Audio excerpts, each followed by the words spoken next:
છાયા ભીમરાવ ચોકમાં અમે રહીએ છીએ અને અમારા ઘરવાળા રિલાયન્સ મોલમાંથી કાજુ બદામ લઈ આવ્યા. એ ખાધા પછી 10 દિવસ થયા આને લઈ આવ્યા એના. રોજ ખાવાથી અમે એક મુઠ્ઠી ખાતા હતા, એના હિસાબે અમે રોજ ખાધા પછી ગળું ભરે અને ફૂલ સ્મેલ આવે દવા જેવી.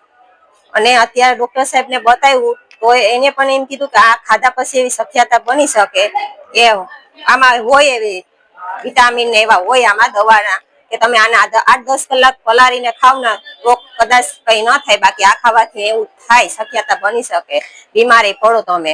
અત્યારે અમે ત્રણેય મા દીકરાને તાવ અને ગળા બરે છે આ ખાવાથી ને થયા, કાજુ બદામ ખાવાથી.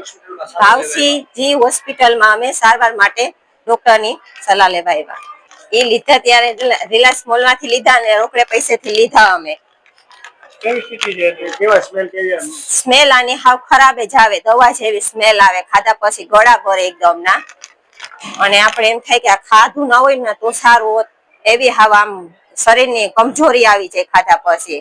અને આ ખાવાથી આપણે બહુ ઓલું તકલીફ પડે છે, એટલે જેટલી કોશિશ હું તો કહું કે આ લેવાય જ નહીં ને આવું વસ્તુ ખવાય નહીં.